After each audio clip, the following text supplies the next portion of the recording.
Hello everyone, welcome to my channel Vigyan. आज इस video में हम लोग डिस्कस करेंगे सेमीकंडक्टर के बारे में और डिफरेंट टाइप्स ऑफ सेमीकंडक्टर। तो सेमीकंडक्टर मटेरियल क्या होता है? सेमीकंडक्टर एक ऐसा मटेरियल है जिसका प्रॉपर्टीज कंडक्टर और इंसुलेटर के बीच में लाई करते हैं।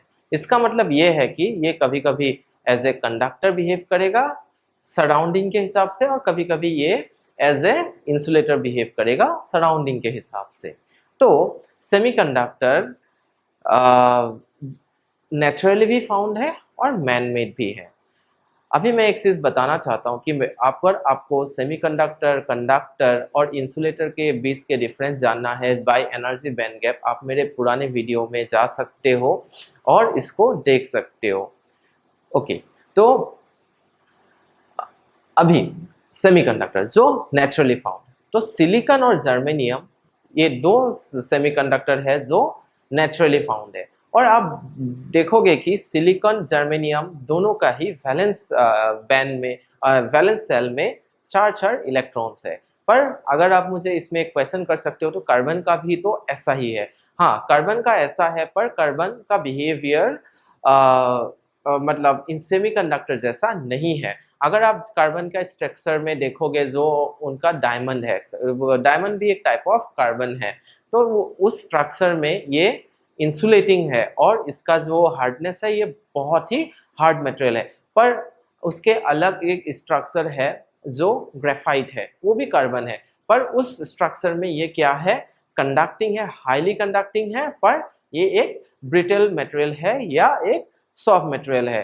पर सेमीकंडक्टर की बात करो तो उसका प्रॉपर्टी कैसा होना चाहिए, वो कंडक्टर और इंसुलेटर के बीच में लाई करना चाहिए। तो हमारे पास नेचुरली फाउंड में क्या है, सिलिकॉन और जर्मेनियम, और मैनमेड सेमीकंडक्टर भी है। अभी मैनमेड सेमीकंडक्टर का क्या जरूरत पड़ा, ये हमेशा आपके एप्लीकेशन के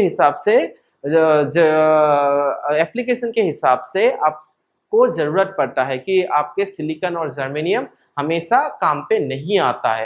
तब आप क्या करोगे, लोगों ने सोचने लगा क्या हम लोग ऐसे कोई भी मटेरियल्स को मिला के क्या हम लोग सेमीकंडक्टर्स बना सकते हैं। तो देखिए, नेचुरली फाउंड वो अगर आपके पास टाइटेनियम हो गया या एल्यूमिनियम प्योर मटेरियल अगर आपने रख दिया है, उसमें अगर एक रेड हॉट कण उसको आपने गर्म कर दिया नॉर्मली, तो क्या होगा कि oxygen from the atmosphere, okay, और ऑक्सीजन फ्रॉम द एटमोस्फियर वो क्या करता है, in the presence of humidity और वाटर वेपर वो रिएक्ट कर जाता है with material like titanium, zinc, even iron, इन सब के साथ मिलके ऑक्सीजन डिफरेंट मटेरियल बनाते हैं। और उस मटेरियल में जैसे कि आप देख सकते हो, मैंने बोला ऑक्साइड बेस्ड में क्या है कि ऑक्सीजन के साथ रिएक्ट करके सेमीकंडक्टर मटेरियल बना लेता है। तो उसमें क्या है, एक टाइटेनियम है, एक निकल ऑक्साइड है, एक जिंक ऑक्साइड है, मैंगनीज ऑक्साइड। तो डिफरेंट टाइप्स ऑफ मटेरियल में ऑक्साइड के साथ अगर वो रिएक्ट करेगा तो ये क्या बनाता है, कुछ ऑक्साइड्स बनाते हैं, और वो ऑक्साइड्स कभी कभी क्या बन जाता है, सेमीकंडक्टिंग नेचर का बन जाता है, और इसको हम लोग अपने एप्लीकेशन के हिसाब से उसको यूज करेंगे।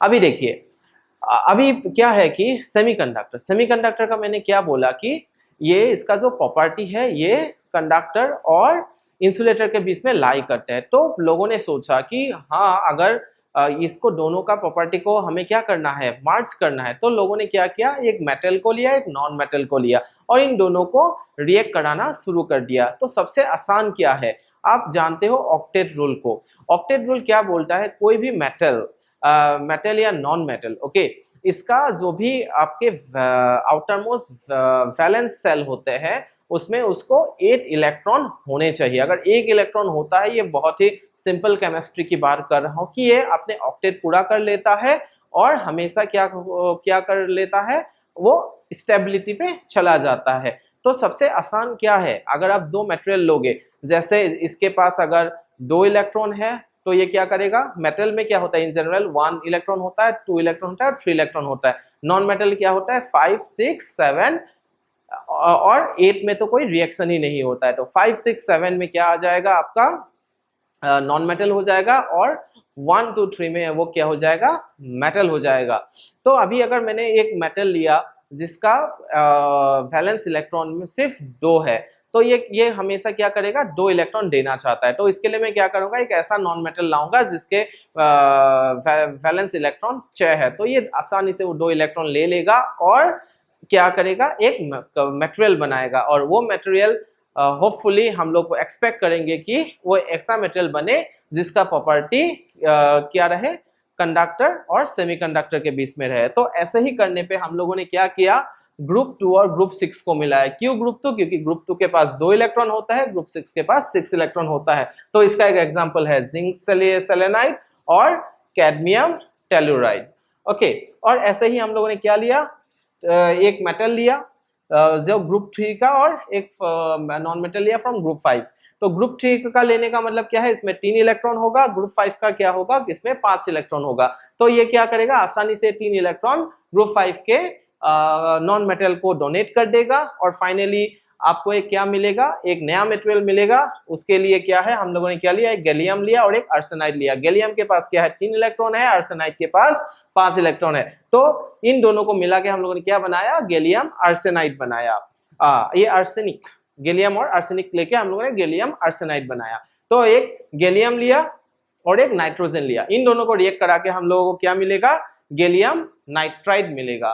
ठीक है, तो ऐसे ही हम लोग क्या कर सकते हैं, मटेरियल को बना सकते हैं।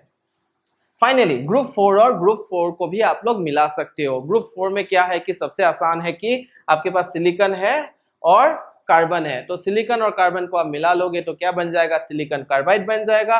सिलिकॉन और जर्मेनियम को मिलाओगे तो वो बन जाएगा सिलिकॉन जर्मेनियम। तो ऐसे करके आप लोग मटेरियल्स बना सकते हो। अभी देखिए इन सब मटेरियल बनाना क्यों पड़ा और इसका एडवांटेज क्या है। अगर एडवांटेज नहीं है तो हम लोग क्यों इतना मेहनत करेंगे। तो इन सब मटेरियल में क्या फायदा है, देखिए सिलिकॉन या जर्मेनियम ये क्या होता है, एटम्स होता है। ठीक है, अगर ये एटम्स है और इसके लिए इसका क्या है कि इसका जो भी बैंड गैप्स वगैरह है वो इतना ट्यूनेबल नहीं है और एटम्स ऑलरेडी बहुत ही छोटे क्लस्टर्स में रहता है, उसको फाइनली फिर ब्रेक डाउन करना बहुत मुश्किल है।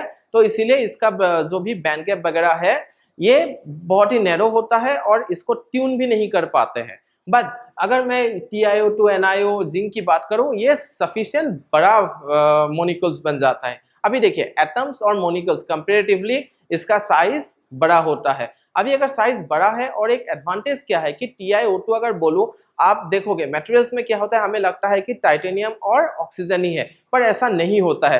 टाइटेनियम ऑक्सीजन कभी एग्जिस्ट कर ही नहीं सकता है, only in the vapour state he exist करता है। अदर ये क्या करेगा, अपने सराउंडिंग कुछ टाइटेनियम ऑक्साइड्स मोलिक्यूल्स के साथ वो क्या करता है, अटैच करके रखता है due to different types of bond interaction. वो हाइड्रोजन बोन है, मेटेलिक बॉन्ड है, तो different types of bond already chemistry में आप लोग पढ़ोगे तो मिल जाएगा। कोवेलेंट बॉन्ड है, तो इन सब किसी ना किसी बॉन्ड के सहारे ये क्या होता है, ये बहुत ही मतलब अगर आप मैं टाइटेनियम की बात करूं, अगर इन द बल्क स्टेट वो 50, 60, 100 मोलिक्यूल एक साथ मिलके रहते हैं, अगर उसको हम लोग बोलेंगे बल्क मटेरियल। अगर कभी कभी मुझे क्या लगता है कि नहीं, अगर बल्क मटेरियल है तो इसका बैंड गैप क्या हो जाएगा, बैंड गैप कम हो जाएगा, क्योंकि इसमें बहुत सारे ओवरलैपिंग ऑर्बिटल्स होंगे और ये ऑर्बिटल्स क्या होता है, ओवरलैप करके आपके जो भी फॉरबिडन एनर्जी बैंड गैप है, अगर आप एनर्जी बैंड गैप डायग्राम देखोगे उसमें फॉरबिडन एनर्जी बैंड दिखाया गया है, तो वो फॉरबिडन एनर्जी बैंड गैप को थोड़ा छोटा कर देता है। पर अगर उस मटेरियल को आप इसको अगर क्या करोगे, तोड़ने लगोगे, तोड़ने का भी बहुत सारा मेथड है केमिस्ट्री में। जैसे हम लोग क्या करते हैं, कभी कभी छोटा मटेरियल बनाने के लिए हम लोग छोटे छोटे एटम्स को एक साथ करते हैं, नहीं तो कभी कभी बड़े को तोड़ते हैं। तो इन दोनों के हिसाब से छोटे को इकट्ठा करके आप एक बड़ा मोलिक्यूल बना सकते हैं, बड़े को तोड़ के आप छोटा बना सकते हो। तो ये 2 अप्रोच है, एक को बोला जाता है टॉप टू बॉटम अप्रोच और एक होता है बॉटम टू टॉप अप्रोच।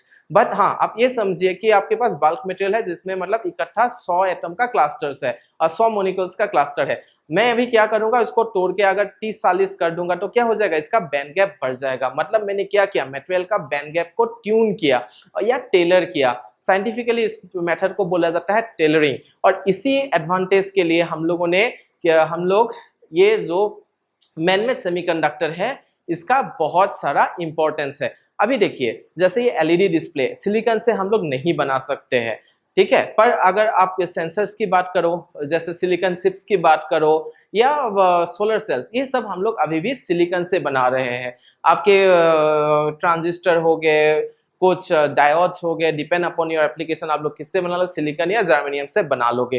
पर अगर मुझे एलईडी लाइट बनाने पड़े, लाइट एमिटिंग डायोड बनाना पड़े, डिस्प्ले बनाना पड़े, रडर एब्जॉर्बिंग मटेरियल बनाना पड़े, रडर मतलब माइक्रोवेव एमिशन स्पेक्ट्रा का कुछ मुझे मटेरियल बनाना पड़े, या माइक्रोवेव एब्जॉर्प्शन मटेरियल मुझे बनाना पड़े, तब मुझे क्या करना पड़ेगा, अपने बैंड गैप को ट्यूनेबल मटेरियल मुझे चूज करना पड़ेगा। और मतलब देखिए, एक मटेरियल का ऐसा नहीं है कि मैंने क्या बोला कि 0+2 अगर 4 के अंदर है, मतलब इन बिटवीन 0 to 4 के अंदर अगर आपके क्या है एनर्जी बैंड, इलेक्ट्रॉन वोल्ट में अगर एनर्जी बैंड गैप है, वो एक सेमीकंडक्टर कंसिडर किया जाता है। पर हर कोई ऐसे जैसे ऑक्साइड के साथ बना लिया, किसी को मिला दिया, ये जरूरी नहीं है कि उस मटेरियल को मैं 0 और 4 के बीच का कोई भी मुझे नंबर मिलेगा, ऐसा नहीं है। तो मुझे क्या करना पड़ता है, बहुत सारा कॉम्बिनेशन देखना पड़ता है ताकि मुझे वो सुइटेबल एनर्जी बैंड गैप मिले और फाइनली मैं उस मटेरियल को उस एप्लीकेशंस के हिसाब से यूज करूं। तो इसके लिए हमें बहुत सारा मटेरियल बनाना पड़ता है। तो मटेरियल साइंटिस्ट का काम यही है कि वो बहुत सारे मटेरियल्स को या एटम्स को रिएक्ट कराएंगे और उस जो रिजल्टेंट मटेरियल होगा उसको स्टडी करेंगे। तो सेमीकंडक्टर में आप लोग को ये जानना है कि नेचुरली फाउंड क्या है और मैनमेड सेमीकंडक्टर्स क्या क्या है, और मैनमेड सेमीकंडक्टर्स क्यों जरूरत पड़ा। होपफुली आप लोगों को समझ में आया होगा। अगर आपको कुछ और जानना है तो आप इस वीडियो में कमेंट ज़रूर कर सकते हो। अगर आप इस चैनल पे नए हो तो प्लीज़ लाइक और सब्सक्राइब कर दीजिए। मैं ऐसे ही आप लोगों के साथ इंफॉर्मेशन वीडियो बनाता रहूँगा और शेयर करता रहूँगा, और मैं कुछ प्रैक्टिकल एक्सपेरिमेंट भी इन फ्यूचर प्लान कर रहा हूँ, वो भी मैं आप लोगों को करके दिखाऊँगा with electronic components. So thank you for watching the video.